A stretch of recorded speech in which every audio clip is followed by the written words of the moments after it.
Battlefield 5 was amazing last night. I played it for a couple hours. Oh, they did such a good job on that. And as much as I'd love to sit there and play, I've got work to do, and I've got to get back to the wagon. Alright, I'll get back to playing that here in a little bit, but welcome to Daily Dash. So the garage goals for today with the wagon, I'm going to slow down just a little bit. I was kind of rushing the last couple days because I was like, I'd really like to get this done by Sunday, have it on the ground and driving, but that wasn't unattainable. I kind of ran into a few things. I gotta get some parts in here. Ben is shipping me some stuff for the steering column so we can get that worked out. So I'm gonna slow down. I've gotta remember it's a marathon, not a race. I'm not really in a rush to get it done, except for my own gratification of having it done on the ground and being able to drive. The front looks fantastic. It's pretty much done. When I get so I'll go back to the front whenever I get the steering all sorted out and I get that feeling good and taken care of. So today I'm going to work on the drive shaft spacers, get those put on, and then I'm going to start moving my attention toward the rear end and see what all that's going to entail as far as getting the lift taken care of for the back. So I know with the back end, I've got a few things to take care of. My lower control arms that I put on are not going to work with my CRV struts. I got to switch back to the old Integra Type R ones I've got, which you can use Integra Type R or the 88 Wagon or EF rear lower control arms. So basically the difference is instead of having a strut that goes over the control arm, you've got a strut that has an eye hole that has a bolt you'll put through it. And I'll show that a little better when I get to the back. Not a big deal, but I won't be able to use my True Heart ones I just got, so I'll probably end up selling those or whatever. Besides that, not much to say besides time to get to work. So if you see the carrier bearings there where the viscous coupler is there in between, that's where the drive shaft mounts to the body, and Ben's kit comes with these. It's kind of hard to see with under the car, but these 1-inch spacers and the new hardware to go with it, the new bolts, which are behind me now. But basically you put the spacers in there, put the new bolts in there, and it actually drops your drive line and your drive shaft down a little bit. That way you don't have any problem at the vibration from the new lift and the new angle of the motor and rear diff. So that is fantastic. It's such a great option to have on here. And the viscous coupler, mine is actually leaking, and it has been for some time, and it's not working very well. It's not working as well as it was before. I think I cooked the fluid in it. So I'm going to replace my disc. I'm going to actually take it out and work on it in a future video, probably in the next couple weeks. So be looking forward to that. I'm not really looking forward to that, but you guys should be looking forward to that.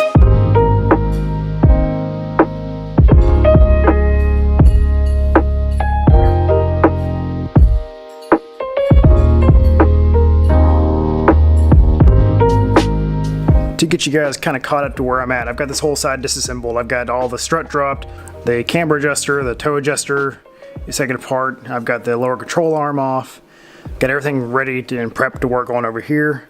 I haven't started working on the dropping the rear subframe yet. That's going to be a pretty big job, so I wanted to kind of do a little update before I got to that. Let's see. So in Ben's instructions, and he makes a really good point, he says to make sure to not take this out of the body, because that camber adjuster in the back is known for stripping those bolts right there. So be really careful if you do end up taking that out. The reason I took mine out is because I had these old eBay ones from, I don't know, I guess 2 years ago when I did the original lift, and they're okay, but they do back out every once in a while. They get loose and you can turn them pretty easily by hand. So I lose a little bit of camber every once in a while and I have to go back and adjust it, and so I'm getting rid of these. I'm going to switch those out for the new ones I got. I got these even better eBay ones, still eBay, but True Heart.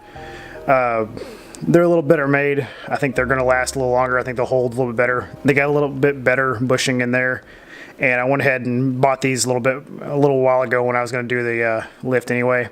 So I'm going to put these in with all the new stuff. So that's the reason I went ahead and did that. And I've got the new CRV struts here.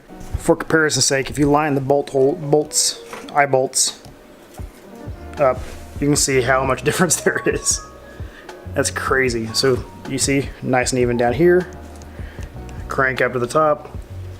And you've got a hands width higher actual new strut. So that's the CRV strut. Now what I was trying to explain about the new lower control arms, or the different ones at least. So the 88 EF compared to the 89, 90, and 91.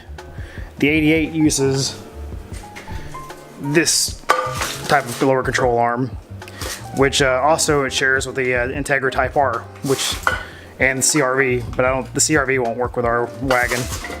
So as you can see, it goes through. Still, it's hard to do with one hand. It actually goes through, bolts up, unlike the traditional 89, 90, 91 EF Civic, which actually goes over the lower control arm like these, like I had before. So that's the real difference. So I gotta get rid of these. Like I said, I'll either sell these or end up giving them away to one of you guys. We'll figure it out. I don't really need them anymore. I could hang on to them, but I think someone else could probably use them more than I could. And they're good. I used them flipped like I did in that video a while back. So yeah, I'm switching back over these. A part of my dumb luck and my kind of fortunate luck is my Wagon originally came with these. It's not an 88. It's obviously not Type R Integra, but it just had these, and I don't know why. It had the Bilstein. It had some. No, it had a Kiko Blues on the back with the 88 style eye bolt like that, and it had these on the back. Now why I had them, I don't know. But I'm not going to complain because I kept them like I do all my other junk, so now I'm able to reuse them now that I'm doing my lift. So if you're doing the CRV option for the struts, you're going to need these lower control arms.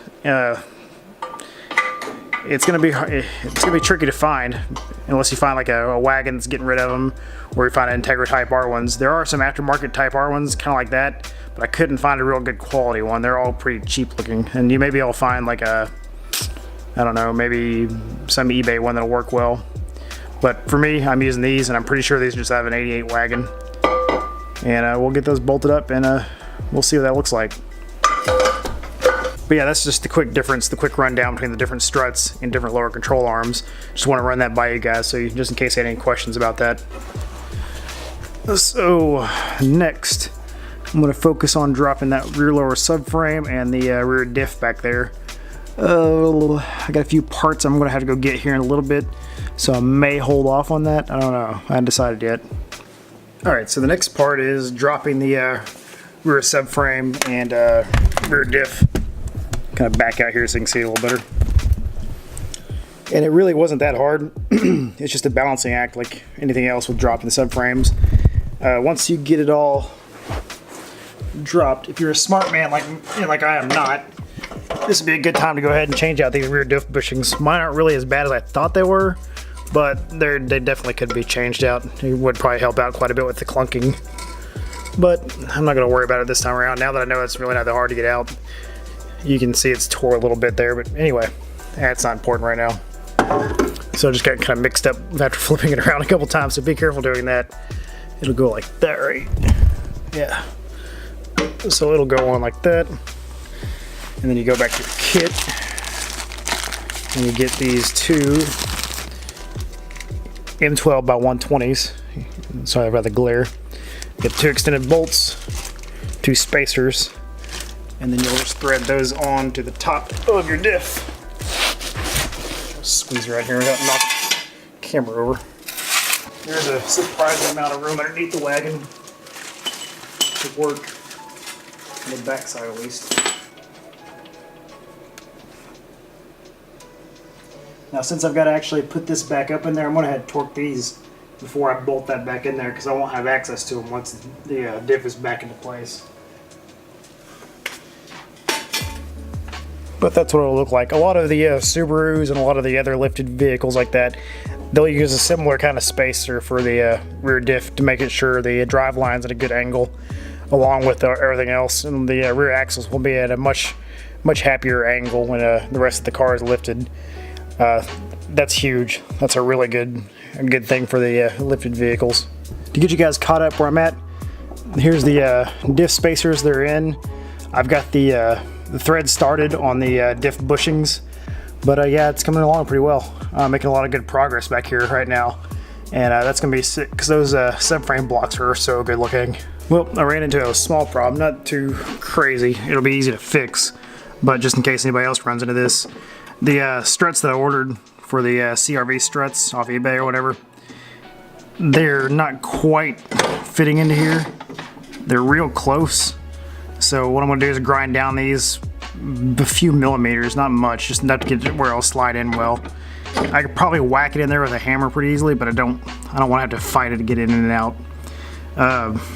So I'm going to go ahead and clearance that a little bit so I can go ahead and get those bolted to the lower control arm. After grinding that down with the angle grinder a little bit, you can see it fits in there now. I don't have it lined up yet, but I was able to give it a couple of easy taps and it kind of fell in there. So that's closer, and it's not going to really affect anything. It's just something you have to kind of take care of when you get ready to put the strut in the lower control arm. I didn't expect to run into that, so I figured I'd give you guys a little bit of a heads up on what's going on, just in case you run into that same problem. So I got to a good stopping point here. I've got this side getting together. I got to get the few things figured out. Got the new CRV strut in. I got the lift blocks in. The subframe spacers to look awesome. The angles of everything is looking fantastic.